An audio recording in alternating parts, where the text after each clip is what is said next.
welcome back to our decking series. Yes, great to be here. Appreciate you being here. That's good stuff. You know, in our conversations preparing for this series, a lot of the times the word planning came in. Yeah. And I think like a lot of things in life, a little bit of planning on the front end can pay big benefits down the road. So I thought we could start off a little bit about that. Yeah, just put an extra thought before, doing the deck as far as layout, design, and even doing your due diligence before, if you're having somebody do it, and you're having a contractor come in, ask questions, making sure they're using the space or they're asking you the right questions too. Yeah. The other thing that comes up a lot of times people don't necessarily understand, it's second nature to you and I, but the decking products come in certain lengths and things like that. Oh, yeah. So just even when you're figuring out the size of what you're going to build, you can do yourself some favors by adjusting the design to use material more efficiently, maybe save a few bucks, ultimately probably come up with maybe a better looking product. Could you talk about some of the ways that people do that? Yeah, no, and that's a big one. With Trex, there comes in 12, 16s, and 20-foot lengths. So really the design of your deck's important. Say even if you have a 32-foot deck, you do 16s and you can picture frame those products. And that's where we talked about earlier about the walls of the house going outside. If you divide up that living space on that outdoor surface, you can create different living spaces. And that being, if you have the barbecue on one side, you just created a kitchen. You have the picnic table on the other, you just created a dining room. So in laying that pre-planning as far as designing, what we would call a transitional board coming down the middle. Okay. So a deck would have full-length boards and then a transitional board going to it.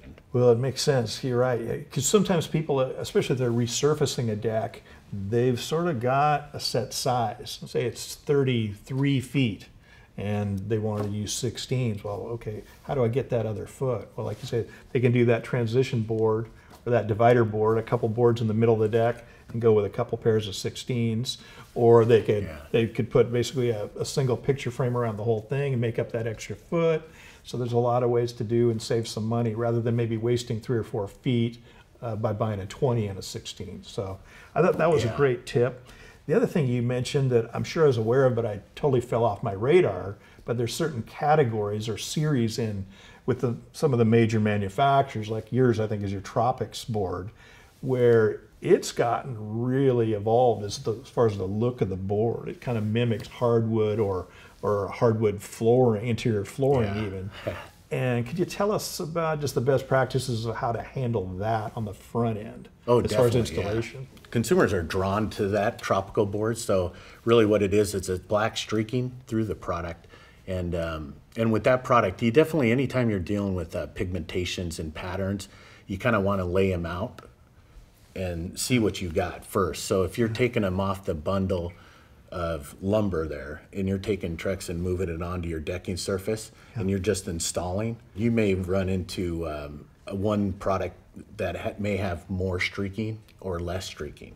So say we got a spec, and we do have a spec on the amount of streaking, and we have a low and high. Yeah. But if you do hit in that low and high range, you could see a difference in color. So you definitely want to go and pattern it out and alternate it, and make sure you've laid out all your colors there and do a thought out pattern of that. So basically, you're laying it all out on the deck surface, loose. Yeah. And stepping back and taking a look, saying, am I okay with that? Or am I getting too blotchy or what have you? The other thing we've got to think about when we're talking about pre-planning, and maybe even it falls into a little bit of safety, but is there maybe a minimum amount of lighting that people should consider in certain areas when they're building some sort of a deck? Yeah, great question. We see those a lot of times when you're moving into a new space that's different levels. So if you've got a step down on your deck, lighting can distinguish those spaces. Maybe a riser light, or I think you guys have some dot lights or button lights or something like that. Okay. Yeah, recessed lights. Also, that picture framing can help that as well. So we see decks that are the same color when you're picture framing,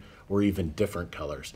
Now, nothing happens on the insulation. It's still, all your boards are laid out, and this one's just a different color. Okay. But when you're going to a new space, you can distinguish the height difference if that board's different in color. On my deck, prior to doing a picture frame thing, my mom would bring multiple chairs out there because she couldn't see the difference of the height. Oh, yeah. So for safety, she would bring out all those chairs. But just by adding that different color, I no longer have to do that. Yeah. Well, shoot, and for any of us, depending on the lighting at time of day, too, all of a sudden things are a little bit different. So it makes sense. So maybe a minimum amount.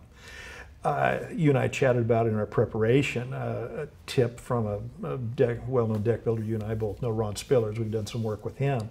He made a comment in one of our conversations one day. He said, if people are thinking about having a kind of a normal set of table and chairs on their deck, a comfortable space for that, really, you need at least 12 foot by 12 foot.